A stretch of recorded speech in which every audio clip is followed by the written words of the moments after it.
Greetings, I'm Chef Jeff coming to you from the Pizza Today kitchens. You know, when I teach people when they're creating a menu, it's important to use your ingredients in as many ways as you can to minimize your waste and to increase your profitability.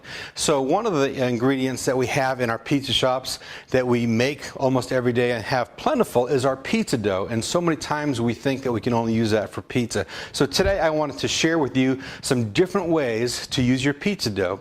And I did a seminar in Las Vegas, and our article in the magazine is called "I Didn't Know My Pizza Dough Could Do That." So the first thing I want to do with you today is share some different ideas. I've got a couple more ideas for you to use your pizza dough with, and you really do kind of need a sheeter for these two, but if you do have a dough sheeter, I really want you to try this, because if you do, I promise you, you will not switch back to buying wraps and pita bread.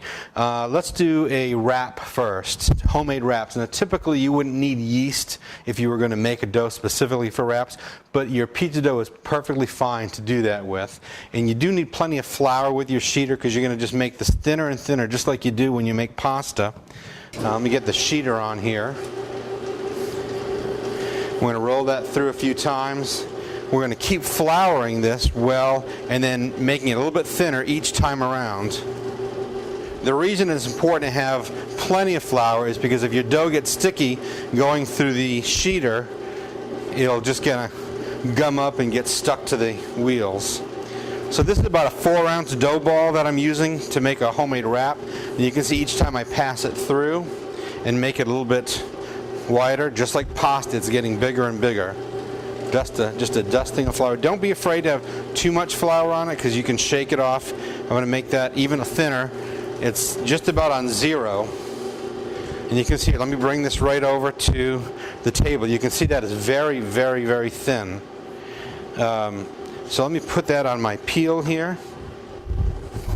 And I'm going to dock this, because you don't want big bubbles in it. So I'll give that a quick dock. And this will bake right on your stone. And if you use a conveyor oven, don't worry, cook it right on your screen.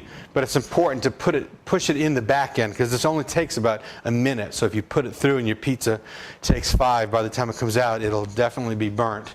So we're going to cook this right onto the stone in about 30 seconds. I might even be able to leave the oven open to show you how quick it starts to cook.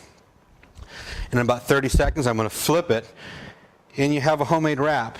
And one of the things that's just so amazing is that you cannot buy a wrap that is as good as this. Once your customers have a sandwich on a wrap like this, I mean, there's no turning back. And this is one of those things that I like to talk to you about setting yourself apart from your competition. Your competitors aren't making homemade wraps, more than likely, and once they get their mouth on something like this, they'll be back in your store day after day to get something like this. So you can see we've got our wrap cooked in about under a minute. You don't want it crisp, obviously, you want to keep it soft. And there we have it. So that was about 20 to 30 seconds on each side.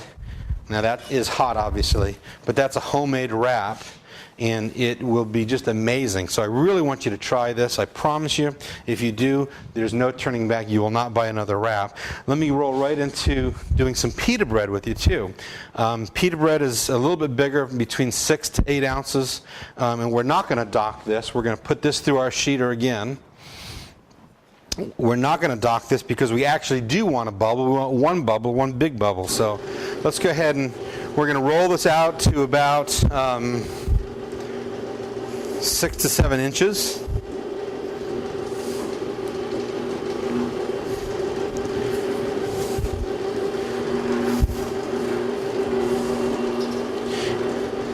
And again, plenty of flour. Just a little bit thinner than that. You want it just a little bit thicker than pizza dough. Probably about an 1/8 inch. And again, I mean, you could use something like that as a personal pizza, but right now we want to make pita bread with it. So I'm going to open the oven and put that right onto the stone. I'm going to close the oven And that's going to blow up like a big pillow. I've got one here that we took out. It's already resting. The one thing that's really, really important is you do not want to take it from the oven and try to cut it, because it's filled with some very, very hot steam that will burn you badly.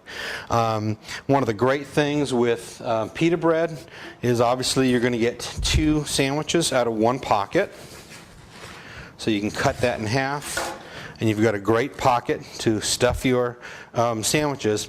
You can make these a little bit bigger. I would suggest that you don't try to use a large pizza dough to make a really big one, because obviously the larger the dough is, the bigger the bubble is going to get. And if you have a conveyor or your oven is not tall enough, it's going to hit the top of your oven.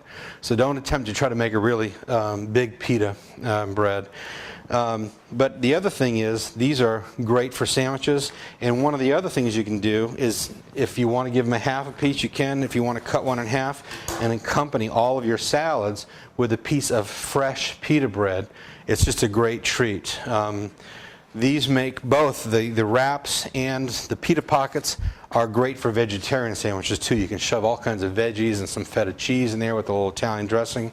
And again, this is what will set you apart from your competition and get your guests coming back to your restaurant over and over again compared to your competitors. Let's go to the oven and take a quick look and see how that pocket's doing.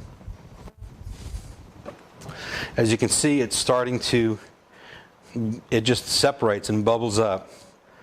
And again, you can do this in your deck oven or your conveyor. Pita bread is usually baked at a higher temperature, closer to 700 to 800 degrees in a bakery, but it works fine. You can see how it's just blowing up. That is real time. It's not time lapse there. And you can see that it just went down a little bit. It poked a little hole. Just kind of naturally poked through it, so it separates, so you'll be able to fill that perfectly. So give it a try, and I can't wait to hear from you on the Pizza Today website how it worked out for you.